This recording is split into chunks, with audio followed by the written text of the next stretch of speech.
할렐루야. 정말 감사하고 또 기쁜 마음이 제 마음에 아주 흘러넘칩니다. 왜냐하면 저도 부족하지만 선교하는 일을 하다 보니까 국내외에서 여러 곳에 가서 말씀을 섬기고 또 사역을 소개하고 또 하나님이 하셨던 일들을 나누고 이렇게 했는데, 우리 김만영 목사님 가까이 계시면서도 정말 친구지만 너무 존경하고 사랑하고, 고등학교 졸업하고 그때부터 지금까지 계속 주님의 나라와 주의 몸된 교회를 위해서 이렇게 수고해 오시고, 그래서 여러분들 진짜 제가 오늘 이 자리에 오기 위해서 한 2, 3주 전에 당회를 열었어요. 우리 교회 7명 장로님 계시는데, 멀리 가는 거 아니고 가까이 가는데, 제가 그런 걸 거쳐가지고 이렇게 왔어요. 너무 감사합니다. 한 3년 전에, 3, 4년 전에 제 친구가 한 사람 있었는데, 고등학교 친구였어요. LG 산전에서 공장장도 지내고, 그렇게 하고, 또 그 친구는 옛날에 대전에 그 유성이라고 하는 곳에 그 자기 아버지가 과수원과 땅을 많이 가지고 있는 그런 대지주의 아들이었어요. 그리고 그는 이제 친구가 결혼을 해서 이제 그 부인이 현재 한양대학교에 디자인 그 학부의 학장도 이렇게 얼마 전에 지내셨어요. 근데 요 한 4년 전, 4, 5년 전에 건강검진 하다가 폐에 조그마한 이상한 것이 발견됐다. 그렇게 하고 결국에 폐암이었어요. 그래서 또 마침 여기 강남 세브란스에 그 당시 때 부원장을 지내고 있었던 친구가 있었는데, 돌아가신 오카는 목사님, 마지막 그걸 케어해 주셨던 그런 의사예요. 그래, 그걸 발견하고, 딱 무슨 생각이 드냐면, 너무나 친한 친구니까 내가 폐암을 딱 걸리는 것 같다. 그래갖고 꼭 1년 6개월 만에 이제 하나님 앞에 잘 준비를 했어요. 말씀과 기도로 회개하고, 또 어려운 그런 사람들을 구제하고, 또 선교하는 일에도 이렇게 헌신하고. 그런 하나님께서 그걸 마지막에 이제 부르셨어요. 물론 병 낫기를 위해서도 많이 기도하고, 또 은사들 있는 분들도 같이 기도도 하고 기도도 받고 이렇게 했어요. 근데 이제 마지막 시간이 다가오면서 그 부인이 저한테 전화가 왔어요. 신 목사님, 저기 얼마 남지 않았다고 그러는데 목사님 좀 오셨으면 좋겠다고. 그래, 제가 갔습니다. 아무도 없이 1대1로 병상에 딱 앉아가지고 제가 그랬어요. 경범이 아빠, 시간이 진짜 얼마 안 남은 것 같다. 그러니까 마음에 식구들 사랑한다, 또 주변에 고맙게 수고하는 분들 마음에 담지 말고 표현해라. 그랬어요. 그 친구가 금방 알아들었어요. 그래서 식구들 다 데리고 그러고 하고 이제 마지막 유언을 했어요. 그 친구는 딸 둘하고 아들 하나인데 다 영국에 유학 보내고, 또 빌딩도 어디 또 하나 있어요. 그리고 빌딩 세만 받아도 몇 천만 원이야. 또 자기 임원회, 큰 회사 임원에 있으니까, 또 자기 부인도 대학교에서 그 정도 되니까 돈이 많이 있죠. 아빠가 이렇게 사는 것이 정말, 아빠도 열심히 일해왔고 근면하게 이렇게 일해오면서 또 너희들 이렇게 다 유학 보내고 이렇게 사는 것이 잘 사는 줄 알고 정말 행복하게 사는 줄 알았는데 이렇게 사는 것이 아닌 것 같다 얘기하면서 이런 얘기를 했어요. 예수님을 잘 믿고 주님 뜻대로 살아라. 그게 마지막 유언이었어요. 그리고 막 숨 넘어가기 전에 저를 딱 보더니, 신 목사 진짜 멋쟁이야 이렇게 하고 불과 얼마 안 돼갖고 훌쩍 하늘나라로 갔어요.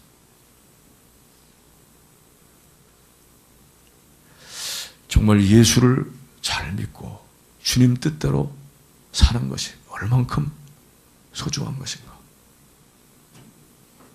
제가 우리 김만현 목사님 또 이렇게 오늘 교회 와서 오른쪽 배너에 딱 그냥 한눈에 평생 주님의 말씀을 통해서 신학을 공부하면서 또 그동안 많은 교회를 섬겨오면서 가졌던 그냥 엑기스지 저게 5가지가 딱 걸려있는 거예요. 보니까 여러분들 주보의 왼쪽에 있는 거예요. 참 너무나 귀한 그런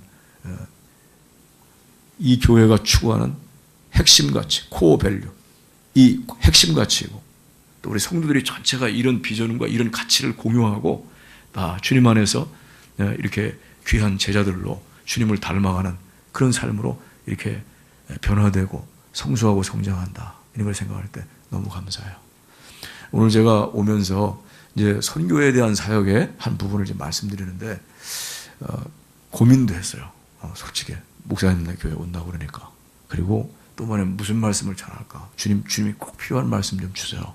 이렇게 해서 기도하면서 한 달 전에 제가 이 부탁을 받고 고민을 하면서 그 3가지 메시지를 주는 게 있었어요. 하나는 뭐냐면 나를 정탐하라. 나를 정탐하라. 2번째는 게으름을 물리치라. 그리고 3번째는 우리가 더욱 감사와 기쁨으로 헌신하라. 이 3가지를 말씀을 전해야 되겠다. 이렇게 하나님께서 저에게 주셨어요. 울림으로. 그래서 이 말씀을 좀 나누려고 그래요. 또 평소 예배보다 한 10분 정도 이렇게 좀 연장이 되리라고 이렇게 생각을 합니다. 우리가 오늘 마태복음 24장 14절 말씀은 정말 중요한 말씀이에요. 제가 빔 프로젝트로 볼 수 있는 거 이렇게 해외에 나가서 또 외국 분들 교회 지도자들 모아놓고 이렇게 프레젠테이션 하는 게 44카트더라고. 그래서 그걸 목사님한테 교회 앞에 다 전달해드리고 나중에 필요할 때마다 이제 그거 하면 좋겠어요. 근데 무슨 얘기냐면 첫 번째 내용은 마태복음, 마가복음, 누가복음, 요한복음 그리고 사도행전. 마지막의 결론은 뭐냐면 너희는 온 천하에 다니며 만민에게 복음을 전파하라. 하늘과 땅의 모든 권세를 내게 주셨으니 너희는 가서 모든 족속을 제자를 삼아 아버지와 아들과 성령의 이름으로 세례를 주고 그리고 내가 너희의 분부한 모든 것을 가르쳐 지켜라. 볼지어다 내 세상 끝나까지 너희와 항상 함께 있을 것이다. 요한 사도행전 1장 8절에도 뭐냐면 오직 성령이 너희에게 임하시면 너희 권능을 받고 예루살렘 온 유다 사마리아 땅끝까지 이르러 내 증인이 될 것이다. 이게 사복음서와 사도행전의 결론은 뭐냐면 선교하는 거예요. 복음 전하는 거예요. 그래서 우리가 여기도 제일 먼저가 복음 전하는 거예요. 가까이 지역사회. 또 우리는 동시에 저 멀리 있는 복음이 전혀 안 들어가고 교회가 세우지 않은 그런 민족과 열방에 복음을 전하는 것입니다. 우리가 이번에 성탄절 앞에 4주간을 걸쳐서 대강절이라고 하잖아요. 주님을 대망하면서 기다리는 거예요. 과거 2000년 전에 하나님께서 이 인류에게 온 인류 역사에 오늘 저와 여러분들의 인생에 최고의 선물로 주신 것이 바로 예수 그리스도께서 이 땅에 오신 거예요. 첫 번째 오신 거예요. 2번째는 뭐냐? 우리가 대망하는 것은 지금은 어떻게 과거를 돌아오면서 감사하고 하나님께 영광을 돌리는 일뿐만 아니라 장차 오실 주님을 기다리고 소망하면서 근데 주님이 다시 재림을 우리가 갈망하면서 마라나타 이런 찬송도 우리가 뜨겁게 불러요. 그런데 정말 주님이 재림하시려면 오늘 마태복음 24장 14절 말씀을 근거로 놓고 보게 되면 이 천국 복음이 온 세상에 증언되기 위하여 모든 민족에게 증언되기 위하여 온 세상에 전파되리니 그제야 끝이 오리라. 그렇게 말씀하셨어요. 이 말씀은 너무너무 중요한 말씀이에요. 주님이 대망을 우리가 진짜 기다리는 사람이라고 한다면 이 천국 복음이 온 세상에 증언되는 일에 온 민족에게 증언되기 위해서 온 세상에 전파된다. 이 일에 우리는 기도를 통해서 또 물질을 통해서 또 직접 단기 시간을 내가지고 선교 현장에 그리고 남은 생애를 선교사의 삶으로 우리가 살아가는 거예요. 제가 저희 교회에 온 것은 20년 됐어요. 분당에 왔는데 제가 왔을 때 저희 교회 상황은 너무너무 안 좋았어요. 왜냐하면 제 친구 목사님인데 그분이 여러 가지 투병 생활을 하다가 1년 몇 개월 투병 생활을 하다가 마지막에 임박하니까 여러 사람들한테 다 상담하고 신목사 데려오면 제일 좋겠다. 또 그러면서도 보면은 하나님이 기적적으로 나를 회복시켜 주시면 내가 다시 목회를 하겠다. 그래서 저를 불러가지고 1번부터 22가지, 3가지 조항을 쭉 써놨어요. 그러면서 주보 바꾸지 말 것, 신방할 때 사모님 데리고 다니지 말 것. 왜냐면 그때 그분이 40살이고 제가 39살이었어요. 1살 차이인데 그분은 불행 중 다행으로 결혼을 안 했었어요. 그러니까 하고 마지막 22번째인가 3번째는 내가 나가라고 하면 언제든지 나갈 것. 이렇게 써놨어요. 그래서 제가 그래 그렇게 하겠다. 조금 더 기도하다 생각나는 대로 5가지든 10가지 추가하면 추가 다 해라. 내가 그대로 하겠다. 그렇게 하고 그 교회를 이제 제가 1995년도 1월달 첫 주부터 성탄절 때 밤에 이제 만나가지고 그렇게 하고.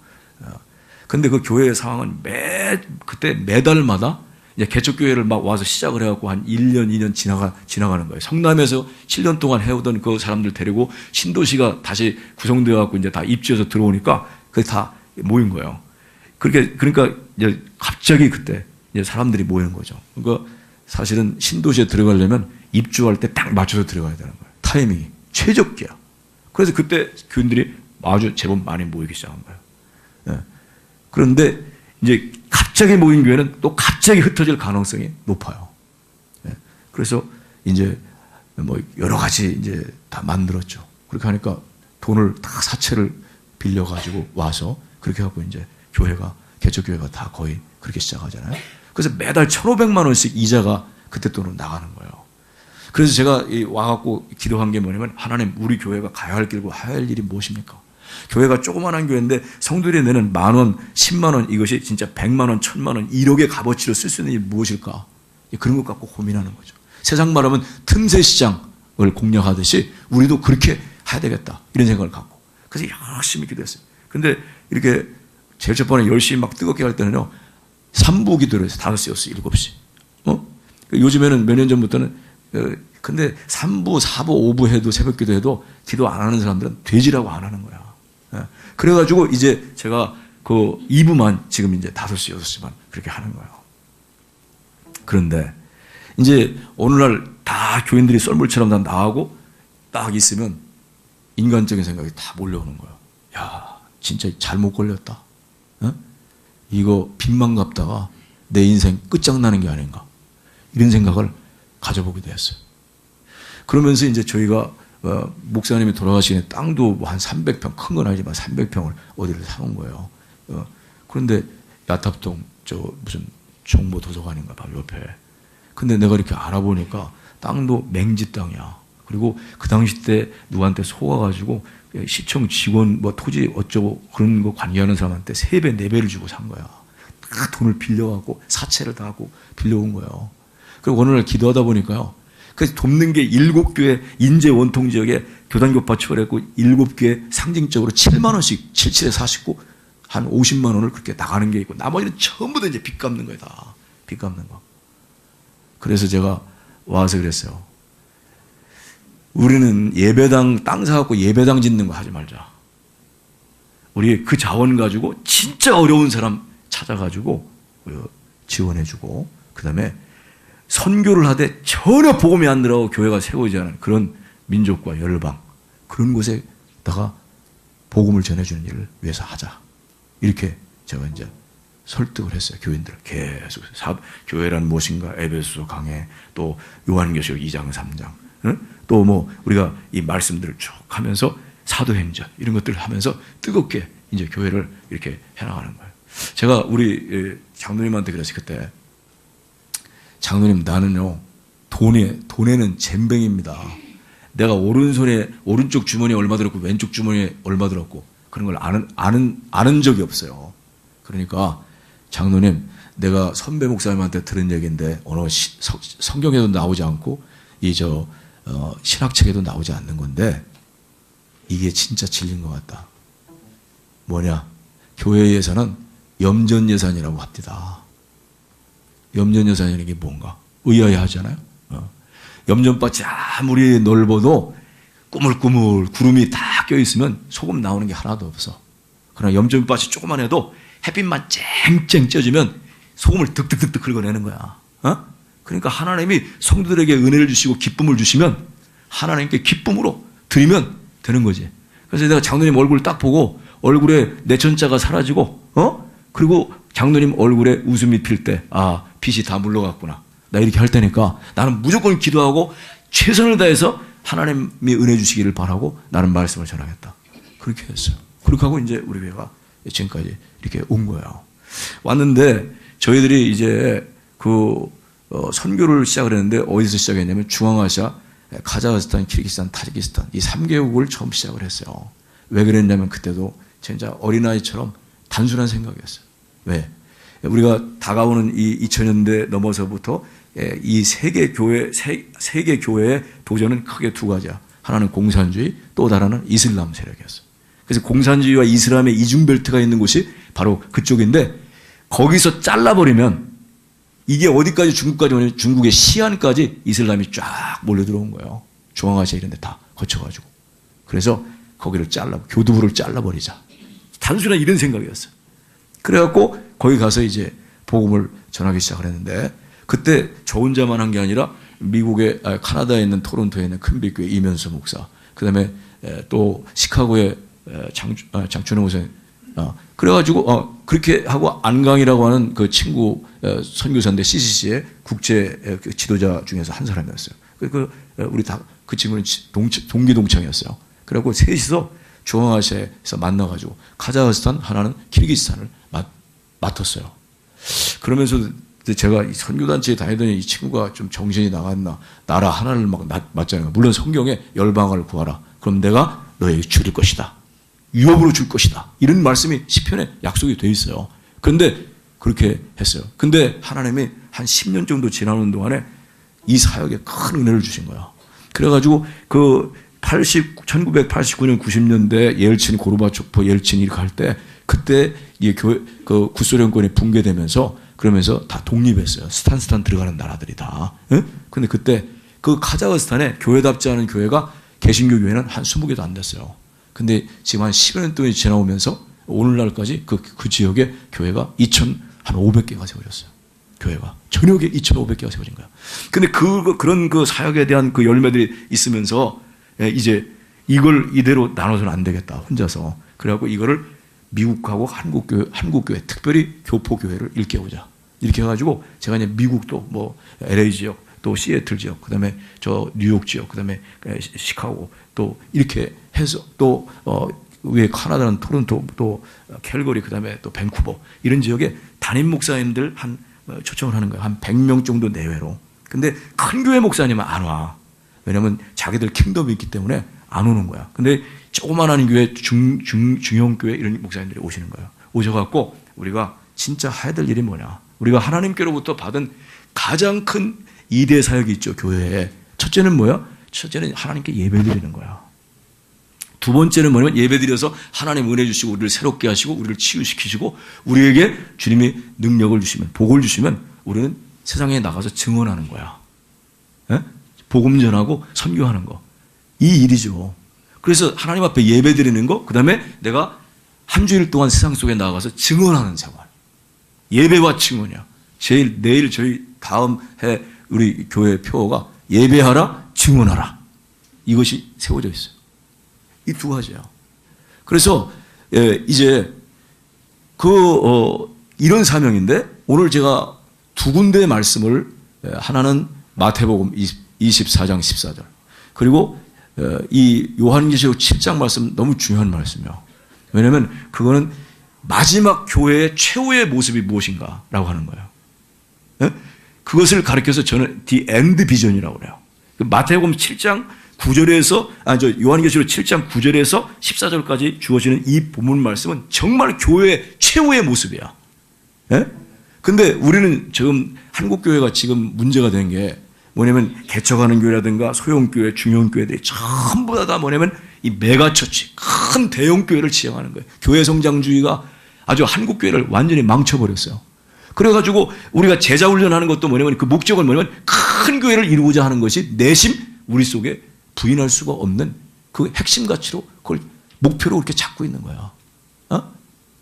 그래서 이게 복음을 전한 다음에 제자화하고 제자화한 다음에 교회를 형성하고. 그래서 우리도 뭐냐면 개신교는 이 제자화한 다음에 딱 준비된 사람이 있고 그 모든 여건이 된다면 교회를 대처하는 방향으로 나갔어야만 돼. 근데 전부 다 이 대형교회로. 그러니까 제자화 훈련이 제자를 위한 제자를 만드는 거야. 이게 보통 문제가 아니야, 이게. 예? 그래서 그렇게 된 거예요. 그래 마지막에 이 교회의 이상은 뭐냐면 모든 나라와 족속과 백성과 방언에서 수를 헤아릴 수 없는 허다한 무리가 나왔다. 흰옷을 입고 종려나무 가지를 가지고 그리고 보좌와 어린 양에게 모든 구원이 두 분께 있다 하고 찬양 드리고 그런 얘기. 그리고 쭉 내려오면 14절 말씀에 보니까 13절에 이 사람들이 누굽니까? 이렇게 물어. 어디서 왔습니까? 그렇게 얘기하니까 뭐라고 대답하면 14절 말씀이 정말 중요한 말씀인데 두 가지에 뭐냐? 저 사람들은 큰 환난에서 나온 자들이다. 또 하나는 어린 양의 피에 씻어 흰옷을 입은 자들이다. 이렇게 두 가지가 나와요. 큰 환난을 통과해야 돼요. 저는요. 교회는요. 큰 환난을 통과해야 돼요. 성도들은. 우리가 이게 올해 내년 후년 이렇게 경제적으로 어렵다. 오히려 저는 목사로서 물론 한국이 더 경제적으로 힘이 있어지기를 원하지만 목사로서는 솔직히 제 마음속에는 하나님 감사합니다. 왜? 우리 성도들이 세속화해서 물러서서 주님께 더 가까이 나와야 되고 또 주님의 형상을 더 닮아가고 이런 은혜가 있을 수 있기 때문에 그래서 이것이 더 오히려 중요하다. 왜? 내면으로 여러분 우리가요 내년도 후년도에는 정말 성령 충만을 사모하고 여러분들이 심령 속에 정말 주님을 닮아가는 이런 속사람이 강건해지고 부유해지는 은혜가 있기를 주님으로 축복합니다. 이것만 되면요 더 감사해. 환난과 어려움, 질고 이런 것들이 다 그런 과정들을 거쳐서 우리가 뭐냐면 주님 앞에 바로 서는 거야. 이게 얼마나 중요한 일입니까? 옛날이나 지금이나 하나님께서 쓰시는 사람들이 있어요. 성경에서나 교회 역사에. 지금도 마찬가지예요. 그 사람들은 네 가지 공통점이 있었어요. 첫째, 어떤 사람이냐? 하나님의 말씀을 정말 사랑했어요. 하나님의 말씀에 최고의 권위를 두고 늘 주님의 말씀, 하나님은 뭐라고 말씀하시는가? 이걸 기울여요. 두 번째, 죄에 대해서 민감했어요. 자기 자신의 죄악에 대해서, 다른 사람들의 죄악에 대해서, 민족의 죄악에 대해서, 자녀들의 죄악에 대해서, 죄에 대해서 민감했어요. 늘 하나님 앞에. 그 다음에 세 번째는 뭐냐면 영혼을 사랑했어요. 영혼을 사랑했다. 사람들을 사랑하는 거, 영혼들을 사랑하는 게 뭐냐? 저도 몇 년 전에 깨달은 거예요. 우리가 사람들은 어때? 젊고, 잘생겼고, 또 학벌도 좋고, 또 사회에 영향력도 끼치고, 그래요. 그렇지만 병들고, 가난하고, 늙고, 소외된 사람들. 그런 사람들까지 사랑할 때 영혼을 정말 사랑하는 것이다. 그거 아니에요. 그리고 네 번째는 기도의 사람이었어. 영혼을 사랑하는 문제와 관련해서 우리는 뭐냐 하면은 이제 복음 전도하고 선교야. 복음 전도와 선교의 차이는 무엇입니까? 여러 학자들이 얘기를 했지만 복음 전도는 정말 예수 그리스도의 십자가의 복음을 다른 사람에게 전해주는 거예요. 그리고 선교는 뭐냐? 잘 얘기했어요. 마이클 그린이라는 사람이 무슨 얘기를 했냐면 교회가 이 세상 속에 끼치는 모든 영향력을 가리켜서 선교라고 한다. 저는 그 말에 동의를 합니다. 선교가 뭐냐? 교회가 지역사회, 그 시대, 그 민족 앞에 끼치는 모든 영향력, 그걸 세상에 끼치는 영향력이 그게 선교다. 그렇게 얘기를 했어요. 그 차이를. 뭐 그게 차이가 뭐 이게 중요한 건 아니지만 그렇게 해서 우리가 중앙아시아부터 시작을 해서 중국에는 동북삼성하고는 우리는 관심이 없어요. 그리고 뭐냐면 다 여기 저 광지성이라든가 신장 우르무치라든가 또 사천성이라든가 운남성이라든가 이런데 미전도 종족들이 있어요. 미전도 종족이라고 하는 말은 파푸아 뉴기니아처럼 아무것도 안 입고 또 뭐 팬티 하나 걸치고 그렇게 살아가는 사람들이 아니고 우리가 생각밖에 아직도 복음의 전 세계가 12,000종족이 되거든요. 근데 그 중에서도 전혀 복음이 안 들어가고 교회가 세워지지 않은 종족들은 약 3,400종족 정도 되는 거야. 근데 그 3,400개 중에서도 사람들이 그 많은 거 있잖아요. 많은 숫자들. 인구 10만 이상 되는 종족이 639개예요. 근데 그 중에서 여러 군데 분포되어 있지만 집중되어 있는데 인도에 310개 종족이 거기에 집중이 되어 있는 거예요. 그래서 우리는 하여간 복음을 전할 때 미전도 종족 우선하고 무교회 지역, 교회가 없는 지역에 복음을 전달해주는 그런 일들을 거기에 초점을 맞춰갖고 사역을 해왔고, 그 다음에 이제 저희들뿐만 아니고 이 교회들, 저교회들을 다 동원해가지고, 그래서 지금 우리가 240개 정도, 미주 대륙과 그 다음에 카나다에. 그래서 네트워크 해가지고 파트너십. 네트워크하고 파트너십은 뭐냐면 뭐가 다르냐? 네트워크는 정보만 공유하는 거예요. 근데 파트너십은 뭐냐면 함께 한 방향을 향해서 나가는 거예요. 교회와 교회, 교회와 병원, 교회와 학교, 뭐 교회와 어떤 단체, 이런 단체가 한 목표를 향해 나가는 거죠. 그 목표는 어디냐? 복음이 전혀 안 들어가 교회가 세워지는 거예요. 그게 무슨 얘기냐? 여러분, 그동안에는 선교의 패러다임이 이런 식의 내용이었어요. 우리가 교회에서 선교사 한 사람을 파송했다, 두 사람을 보냈다. 그러면 이 교회를 대신해서 그 선교사들이 갖고 현지에서 언어 배우고 그리고 나서 이제 선교를 하는 거야. 그러려면 뭐 5년, 10년, 막 15년 이렇게 세월이 가요. 그런데 이렇게 이건 성경적이기도 아닐 뿐만 아니라 이건 뭐냐? 이건 생산이 없는 싸움이야. 그래서 뭐냐면 우리는 모든 성도들 있잖아요. 모든 성도들 선교 자원으로 써야 돼. 그래서 우리가 선교라고 하는 개념을 우리 주변에 복음 전도하는 것부터 시작해서 또 먼 곳에 지금 복음이 이렇게 하나도 안 들어갔는데 여기에 복음을 전하는 이런 자원으로 영적인 자원, 물적인, 인적인 자원들을 다 동원하는 거예요. 이것이에요. 그래서 저희 교회는 뭐 어떤 사람이 그래요. 미션 센터, 선교 중심의 교회. No, 선교 중심의 교회가 아니야. 우리는 우리 남은 생에 선교사들로 살다가 하나님 앞에 쓰자. 선교사들로 살다가 하나님 앞에 씁시다. 이게 저희 교회의 정말 코어밸류예요. 하나님 앞에 쓰자. 여러분, 우리가 전도해가지고 선교해가지고 목적이 뭡니까? 하나님을 진짜 예배하는 사람으로 만드는 거예요. 우리가 하나님을 예배하는 사람 만들었다. 그래서 그 은혜를 주셨다. 하나님의 복을 주셨다. 그 받은 은혜가 너무너무 귀해서 나가서 증언하는 거예요. 할렐루야. 이렇게 해서 우리가 이 예배와 증언에 대한 이것들이 매일 일상의 생활 속에서 반복되지 않으면 우리는 살아있는 그리스도인이 아닌 거예요. 여러분, 우리가 이렇게 해서 나가는 거예요. 그래서 지금까지 해서 이제 그 중국도 공산당만이 할 수 있는 일이잖아요. 딱 소수민족 이런 종족들을 통폐합을 시켜서 52개로 확 묶어버렸어요. 그 중에 하나가 조선족이에요. 우리나라 조선족 있죠? 조선족도 하나의 동북삼성에. 예. 그런데 그곳에 이제 저희들이 복음을 전해주기 전에 짱족 같은 데는 한 1,500만 정도 돼요. 이 종족이 막 이렇게 퍼져갖고 이렇게 살아요. 짱족에. 예? 그렇게 해서 그들에게 이제 복음을 우리가 하는 것은 복음전도, 이벤젤리즘, 그 다음에 디사이플십, 제자화하는 거. 세 번째는 바로 처치 포메이션 하는 거예요. 근데 예배당 진수치 없잖아. 그러니까 가정에서 모이는 거예요. 그걸 가정교회라고 말하는 거죠. 그리고 나서 거기에 이제 처치 리더십을 세우는 거예요. 거기에 집사, 장로님들을 세우고 또 이렇게 하고 또 우리는 그렇게 해가지고 성경적인 그 말씀들을 해가지고 그걸 교회를 세운 거야. 그렇게 해서 지금 인도에 사실은 2005년도부터 2008, 9년도까지는요, 선교 단체를 지원하고 진짜 선교 운동이 제대로 된 걸 지원해 오다가, 그다가 우리가 아예 들어가서, 우리가 이 교회를 개척하자. 그래서 지도자들을 세우고 훈련하고 이런 것들을 해가지고 그렇게 해서 저희들은 하는 거 7박 8일 막 이렇게 날짜 잡아가지고 한 막 몇백 명씩, 몇천 명씩 모여가지고 계속 오전에 우리가 이 성경의 말씀 공부하고 오후에는 다 흩어져갖고 계속 복음전도 하는 거야. 복음전도. 이렇게 해가지고 이렇게 해서 지금 한 5, 6년 정도 이렇게 다 이렇게 해오는 가운데 하나님께서 가정교회를 12,000개로 세웠어요. 12,000개. 매주마다 모이는 거예요, 가정교회가. 인도는요, 보통 5명에서 10명이야, 집에. 제가 볼 때는요, 인도의 인구가 중국보다 더 많아요. 까놓고 보면. 언타치able 퍼슨스라고 그래갖고, 불가촉 천민들이 얼마나 되는지 몰라. 인구도 중국은 아무것도 아니야. 인도가 그래요. 그래서 그 인도에 이렇게 복음을 전해요. 그러면 우리가 한 달에 저한테 보고가 와요. 각 주에서. 그렇게 해서 각 29개 주가 되는데요. 그 주에 이제 우리가 미전도용족하고 관련된 종족이 주가 한 15개 이렇게 주가 돼요. 그럼 거기서 다 사역자들이 하고 오는 거야. 복음 전도를 어떻게 하느냐. 전도지만 몇 장이 필요하냐면요. 전도지가 우리가 1년에 600만 장 정도가 필요해요. 250만 장 만드는데 1억 들어가요. 전도지만. 그래서 이제 여러 교회들이 십시일반으로 이렇게 다 도와서 하는 거죠. 예? 그렇게 해갖고 전도지를 해갖고 뿌려서 하는 거예요.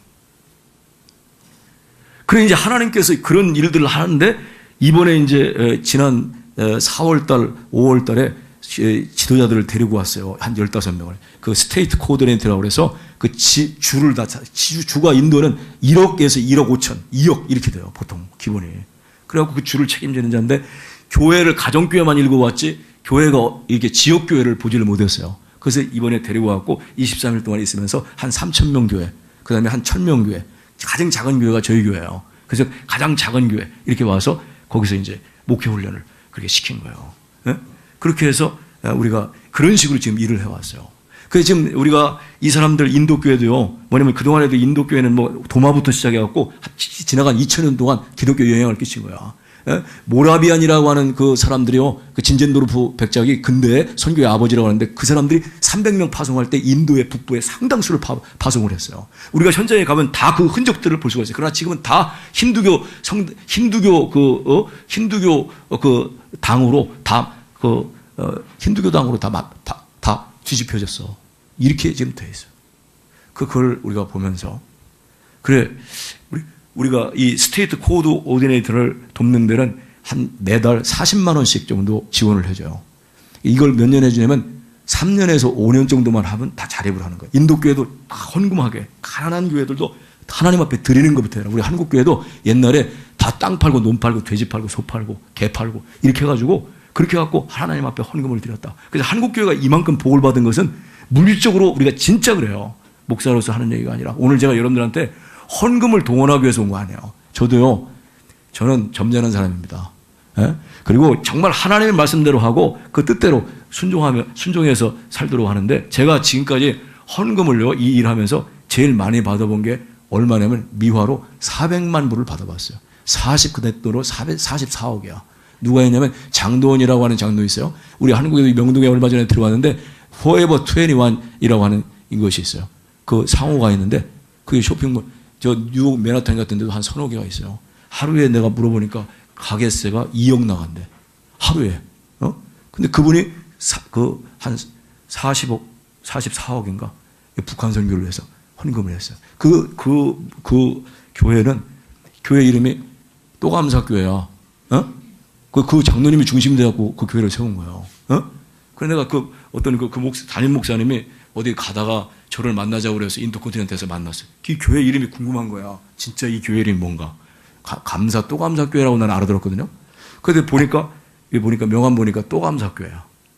감사의 길이 있는 걸 아는 거죠. 이 사람은. 근데 이 사람은 몰래 장로는요, 요 명동에서 티셔츠나 팔고, 청바지나 팔고 이렇게 했었어요. 근데 미국에 이제 건너가가지고 하나님이 은혜와 복을 주신 거야. 그래가지고 이 사람은 가는 데마다 하청업체들 다 동원해갖고 그런 데마다 직업학교 세우고 그리고 이제 우리하고 만나가지고 이게 가치 있다 생각하고 이 일을 위해서 그렇게 헌신하고 그렇게 해요. 여러분, 제가 오늘 드리고 싶은 것은 뭐냐면 자기를 정탐하라. 우리가 자기를 정탐하라는 거, 우리가 이 여호수아서 2장에 보면요, 거기 이 여호수아가 이제 요단강을 건너기 전에 2명을 정탐을 하기 위해서 보내잖아요.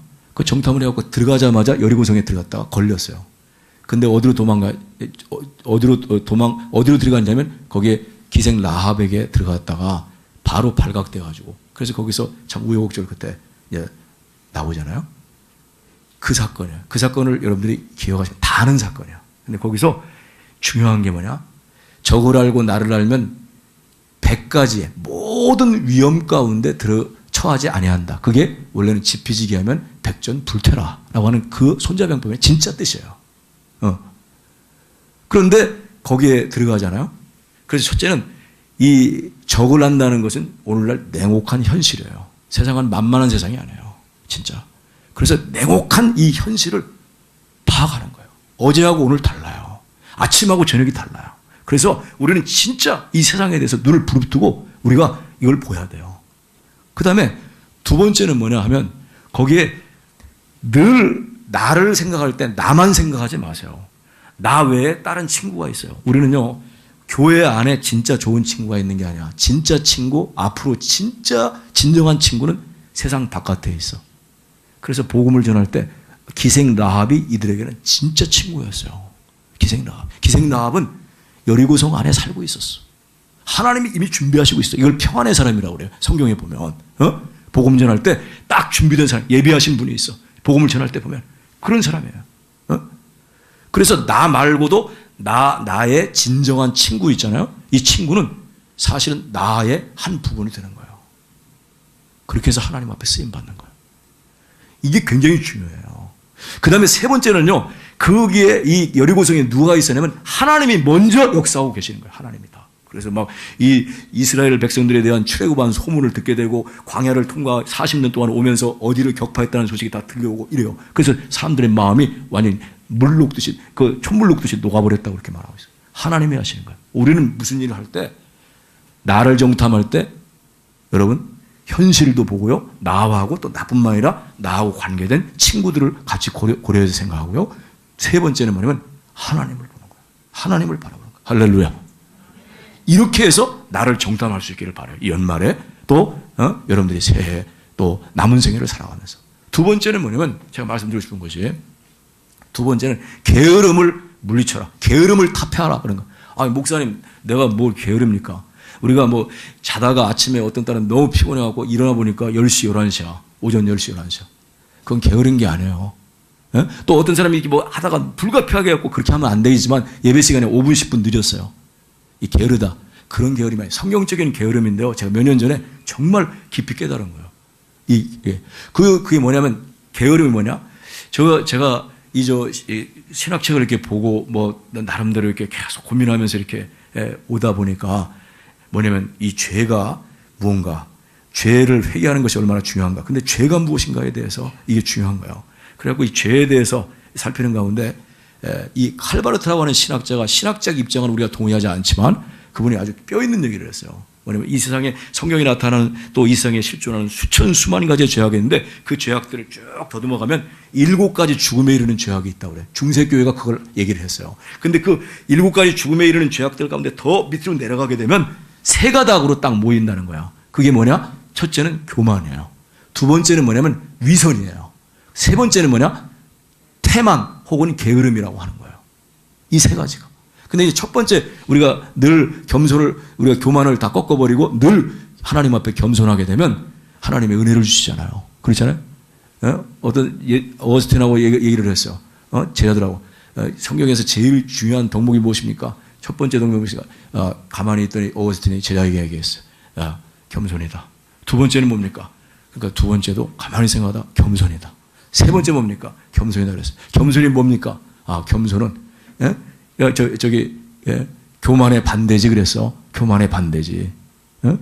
그러니까 교만이 뭡니까? 이렇게 대화법으로 이제 점점 알아가는 거야. 그러니까 진짜 교만은 자기 스스로 겸손하다고 생각하는 마음. 이게 진짜 교만한 자다 그랬어.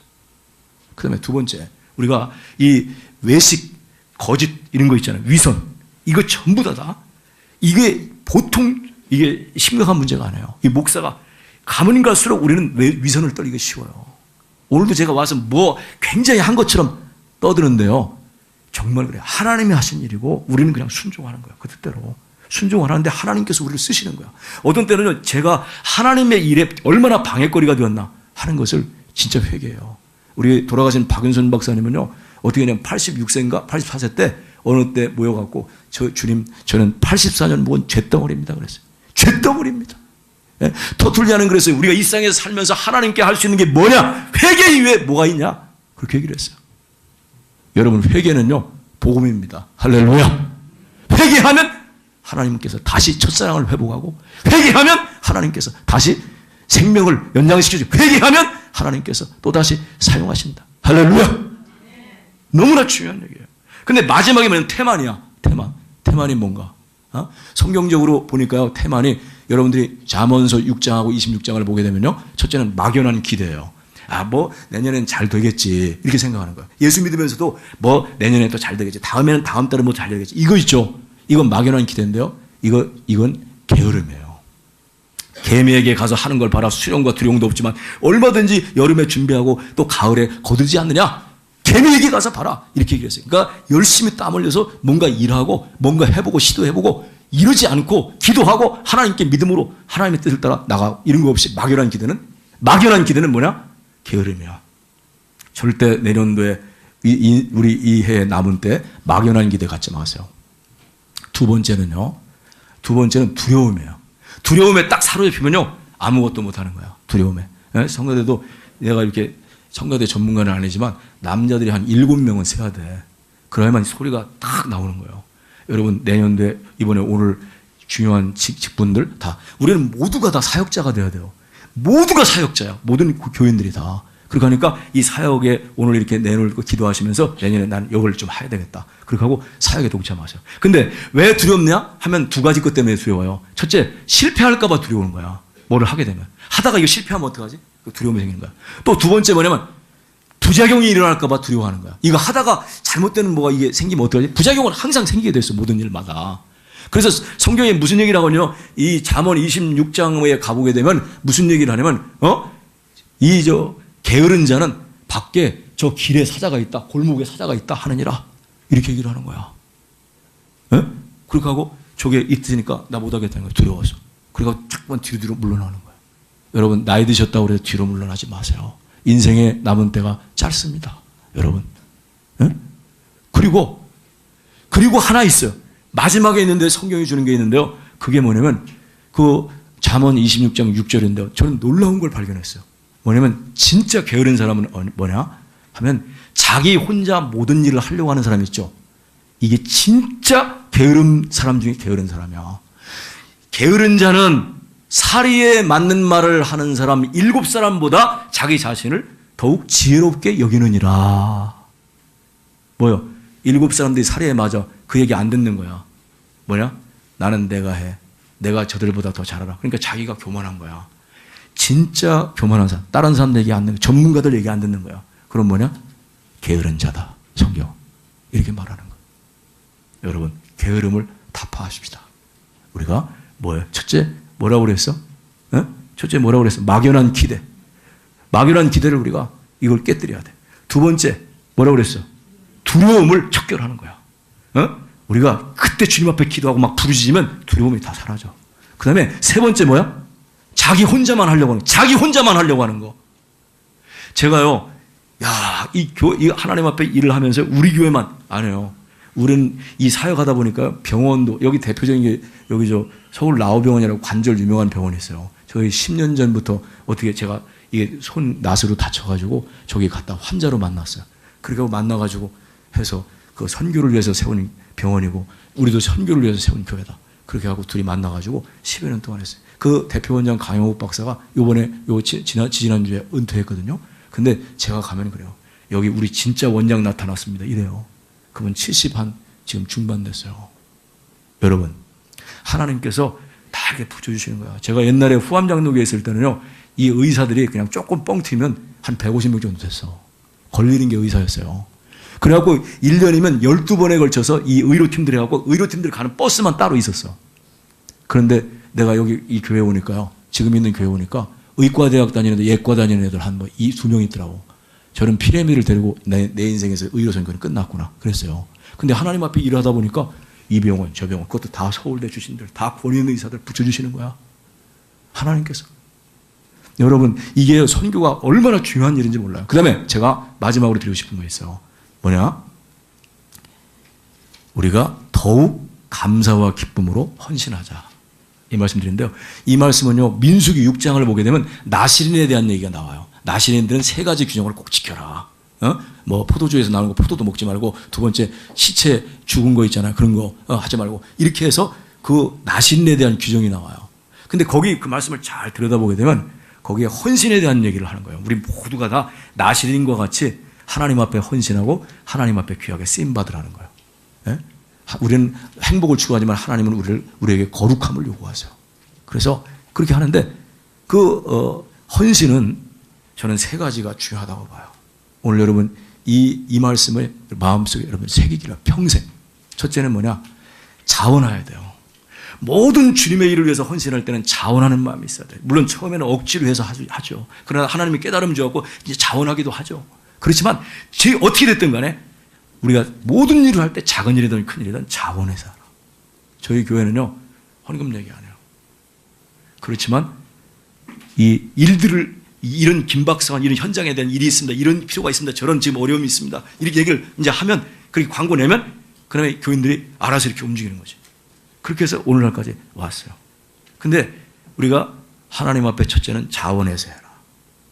그 다음에 아까도 우리 목사님 말씀하셨지만 하나님의 마음을, 우리 마음이에요. 진짜 마음. 그 다음에 두 번째는 뭐냐면 이 말씀은 여러분들 평생 기억하세요. 무슨 얘기냐? 헌신을 하나님 앞에 할 때는 다른 사람들과 비교하지 마세요. 근데 이게 걸리는 거야. 목사도 걸리는 거야. 다른 교회 어떻게 하나? 저 장로님 돈도 많고 그렇지? 저 장로님 뭐 하겠지. 나는 뭐 이렇게 가난하니까. 열애로 하고. 모든 일이 있을 때마다 저 집사님이, 저 권사님이 하겠지. 이렇게 하고 다 하는 거야. 자기는 아무것도 안 하는 거야. 이건 진짜 무서운 거예요. 5년, 10년, 20년, 30년 진짜 하나님 앞에 헛되이 살다 갈 수 있어. 우리 21장에 요한복음 21장에 보게 되면요. 이제 너 어떻게 마지막 죽을 것이다. 베드로에 대해서 하나님 다시 베드로를 회복시킨 다음에 그렇게 말씀하셨어요. 그러니까 베드로가 뭐라고 말했냐면 주님 주께서 사랑하시는 자 요한을 가리켜서 저는 어떻게 되겠습니까? 그러니까 야 베드로야 너하고 무슨 상관이 있느냐. 너는 나를 따르라. 너는 나를 따르라. 이 말 두 번 했어. 우리 각자가 다 형편과 처지가 달라. 정말 가난한 사람들에게 갑옷 두 렙돈은 하나님께 최고의 헌신이었어. 그렇잖아요. 옥합을 깨뜨린 것 최고의 하나님 앞에 드린 예물이었어. 이 세상에서. 오늘 우리가 하나님 앞에 없는 것, 가난한 것, 시간, 복잡한 거, 어려운 거 그런 가운데서도 내가 내 주어진 여건 속에 최선을 다 옆 사람 보지 마세요. 할렐루야. 할렐루야. 우리가 이런 헌신을 하나님이 요구하시는 거야. 그 다음에 세 번째는요, 나시린에게 무슨 얘기를 했냐면요, 규정대로 그걸 규정을 뛰어넘어서 네가 힘 닿는 대로, 힘 되는 대로 하나님 앞에 헌신하라는 거야. 드리고 또 드리는 거 아닙니까? 예? 드린 사람만이 또 드려요. 헌신하는 사람만이 또 거듭 헌신해요. 제가 우리 교회도 보면요, 처음 IMF 때 들어와갖고 제가, 여러분, 1997년도요, 가을에. 제가 이제 온 지 그 교회 온 지 3년이에요. 여러분, 진짜 선교하는 교회인가, 가짜로 선교하는 교회인가, 하나님이 시험하십니다. 이 IMF 때. 절대 11조라든가 이런 거 하나님 앞에 성들이 해야 될 거룩한 의무를 이걸 떼먹지 마세요. 두 번째, 선교원금을 할 수 있으면 더 희생적으로 드리죠. 그리고 선교비를 50%를 증액했어요. 자, 그런데 그때 선교사들도 어영부영하는 선교사들 다 구조조정됐습니다. 교회도 옛날에 IMF 터지기 전에 분당에 300개가 시작됐거든요. 150개로 다 구조조정됐습니다. 진짜 가짜를 가리는 거야. 예? 근데 우리 그 이영선 선교사님이라고 합동신학원 나왔어요. 그리고 한나호 타고 다녔던 사람이야. 근데 그분들을 제가 이제 한 10년 정도 지나간 세월 동안 도왔어요. 우리 파송 선교사처럼 도왔어요. 교단이 달라도. 너무 귀한 선교사이기 때문에. 근데 그분이 딱 보니까 그분을 파송한 데가 남포교회 박영선 목사님 계신 교회야. 근데 그 교회도 어려우니까 그냥 딱 잘라버렸어. 선교사 헌금을. 그러니까 이 사람이 낙심천만한 거예요. 너무 힘들고 육체적으로 힘든 번아웃 된다다가 그렇게 되니까 절망 좌절 아니겠어요? 그런 가운데. 근데 어느 날 딱 보니까 이 통장을 보니까 분당에서 예배당도 없는 교회에서 예를 들면 50만 원 드렸다면 75만 원이 온 거야. 그걸 딱 바라보는 순간 우리 교회가 생각나고 그러면서 하나님께서 머리끝부터 발끝까지 전율이 오면서 자유가 회복됐대. 그래가지고 그때부터 중국의 이 화교교회들이 많아요. 이 동남아시아는. 근데 이 화교교회는요, 돈이 엄청나. 이 장로님들이 뭐냐면, 이 목사는 고용이냐. 장로님들이 뭐냐면 헌금 드리잖아요. 그걸 갖고 투자하는 거야. 팜농장에다 투자하고, 또 저똥용에다 투자하고. 투자의 규제야. 근데 그런 교회에 가서 얘기를 한 거예요. 우리 IMF 당해서 한국이 다 망해버렸다. 한국 교회가 다 모든 걸 못하게 됐다. 근데 분당에 어느 군소도시에 있는데 위성도시 중에 하나 있는데 서울에 근데 그 도시에서 이렇게 헌금을 이렇게 드렸다. 이런 얘기를 한 거예요. 자기가. 이 얘기를 딱 듣는데 이 화교교회 장로님들이 교회가 진짜 해야 될 일이 뭔가 이런 걸 생각하게 된 거예요. 야, 저렇게 어려운데 저렇게 된 게 저 선교사한테 위로가 되고 힘이 됐구나. 그래갖고 그분을 돕기 시작했어. 그분은요, 지금 한국교회가 한 사람도 안 도와. 화교교회가 다 도와. 할렐루야. 할렐루야. 우리가 이렇게 헌신하고 희생하면요, 하나님께서 이런 놀라운 역사를 주세요. 제가 한마디만 얘기하고 마칠게요. 오늘 조금, 할 얘기는 너무 많지만, 근데 제가 이거, 말씀 준비하다가 요 며칠 전에 혼자 내 방에서 그냥 얼마나 울었는지 몰라. 우리나라에 그냥 아무도 잊혀진 사람이야. 아펜젤러 언더우드는 알려져 있지만 의사 부부가 왔어요. 근데 그분들이 대를 이어서 충성한 얘기야. 제가 그 내용을 읽을게요. 19세기 후반에 한국에 온 선교사 윌리엄 제임스 홀 선교사, 이 사람 남자예요. 로제타 선교사, 여성의 삶을 나누려고 합니다. 로제타 선교사, 여자 선교사는 한국의 여자 의사가 절실히 필요하다는 정보를 듣고 조선의 선교사로 가기 위해서 의과대학을 졸업하고 뉴욕에서 병원 실습을 하고 있었어요. 그때 같은 병원에 근무하는 윌리엄 제임스 홀 선교사 남자를 만나게 된 거예요. 그래가지고 로제타의 미모와 성품, 성실성에 반해서 한평생 사역하기로 프로포즈를 하고 그리고 이제 둘이 결혼을 했어요. 닥터 홀 선교사 두 내외가 평양 선교를 위해서 개척 책임자로 임명되어서 평양 선교를 시작했어요. 그해 7월에 일어난 청일 전쟁으로 평양은 전쟁터가 되었고 닥터 홀 선교사는 그곳에서 수많은 사람을 치료하다가 자신이 병에 감염되었어요. 발진티푸스. 일본 패자문병과 함께 서울에 도착한 홀은 아내 로제타와 아들 셔우드 홀의 손을 붙잡고 마지막 유언과 기도를 했어요. 그리고 끝내 숨을 거두게 되었어요. 한국에 온 지 2년 만에 그는 한국 땅에 묻히게 되었어요.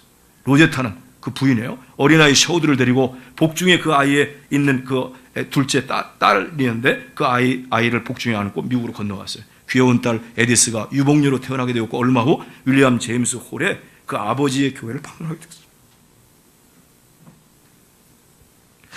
그 아버지를 딱 닮은 거야. 아들과 딸이. 그 교인들이 막 끌어안고 눈물로 환영을 해줬어. 사랑으로. 그거를 이 부인이 눈물을 글썽이며 지켜보고 있다가 부인 로제타가 주님의 음성을 듣게 돼. 사랑하는 딸아, 내 남편 윌리엄 제임스 홀이 이루지 못한 조선 사랑을 내가 이루어라. 로제타는 아들과 딸을 데리고 다시 조선으로 순종하면서 왔어요. 조선에 오자 얼마 되지 않아 사랑하는 딸이 또 한국의 풍토병을 이기지 못하고 죽게 되었어요. 그 딸을 남편 묘 옆에 묻으면서 다시 한번 결심을 하게 됩니다. 네? 하나님, 사랑하는 내 아들 셔우드 홀과 한국에서 사역하겠습니다. 로제타 선교사는 남편과 딸을 잃었지만 어린 셔우드를 키우면서 조선사랑을 실천해 왔어요. 그는 평양의 홀 기념병원에 근무하면서 여자 환자를 위한 광해 여원을 개원을 했어요. 박점동이라는 한국 여자를 유학시켜서 한국 최초의 여의사를 만들었어요. 지금 서울 동대문 옆 이화여대 부속병원에 그 병원이 로제타가 세운 병원이에요. 서울의 경성여자의학 전문학교를 설립하게 됐는데 그 병원이 지금의 고려대학교 의과대학 전신이에요. 그리고 인천의 간호대학과 인천의 기독병원이 모두 이 로제타라고 하는 여성이 세운 병원이에요.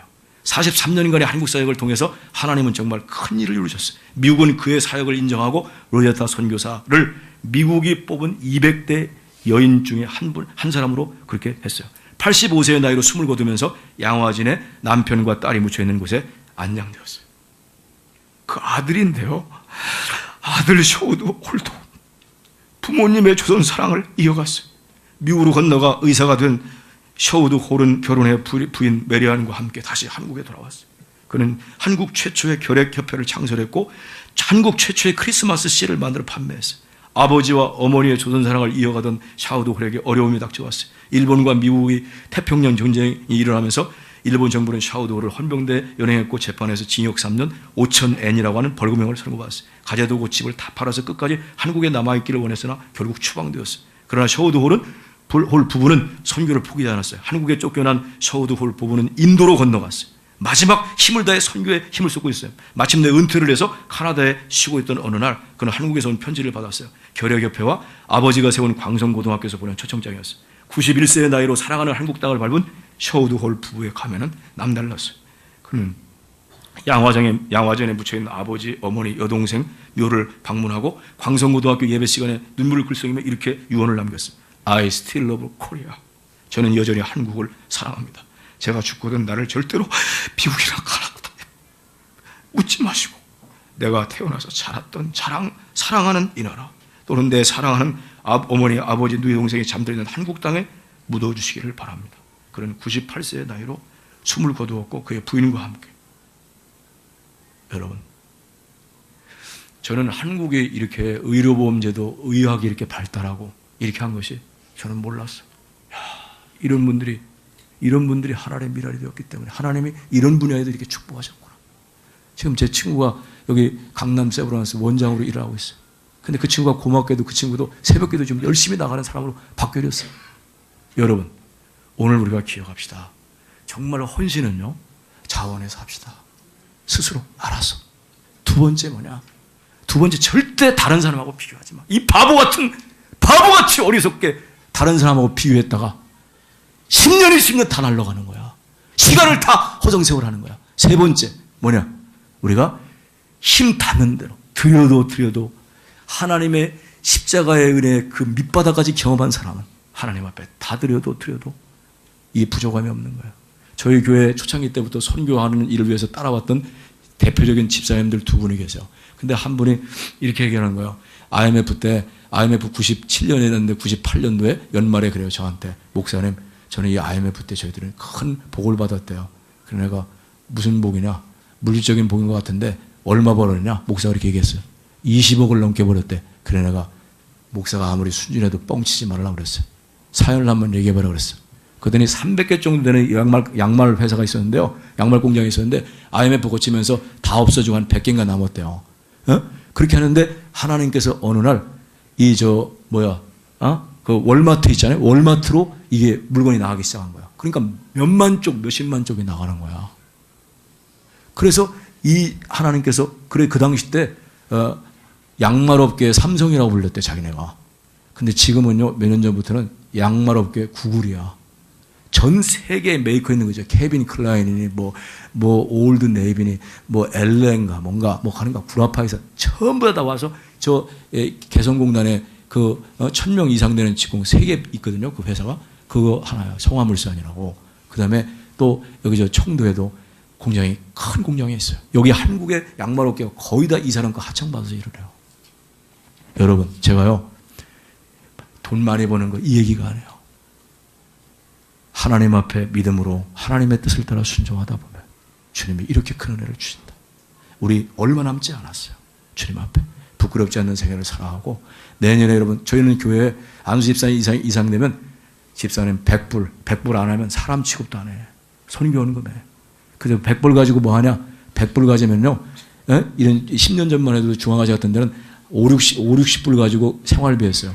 30불 갖고 교통비 했어요. 20불 갖고 훈련비 했어요. 1000불 가지면요. 10명을 훈련시켜서 10개의 교회를 만드는 거야. 지역에 파송해서. 여러분들의 한국교회 성도들처럼 지금 순수하고 하나님 앞에 드리는 것을 기쁘게 드리는 교회가 세상에 없어요. 여러분들이 10,000원 한 장이 얼마나 선교제에서는 귀하게 사용되는지 몰라요. 여러분들이 하나님 앞에 그런 마음을 가지고 오늘 여러분들이 작정하고 오늘뿐만 아니라 기도하시면서 하나님 앞에 더 힘을 얻는 대로 더 우리가 드리면 들을수록 우리 다함이 없잖아요. 저 상급 받으려고 일하는 거 아니에요. 너무 주님이 은혜가 감사해. 이 복음의 진리가 너무 감사해. 나를 자유케 한 이 진리. 이걸 사람들에게 나눠주고 싶어. 이걸 통해서 얼마나 복을 받았는지 몰라.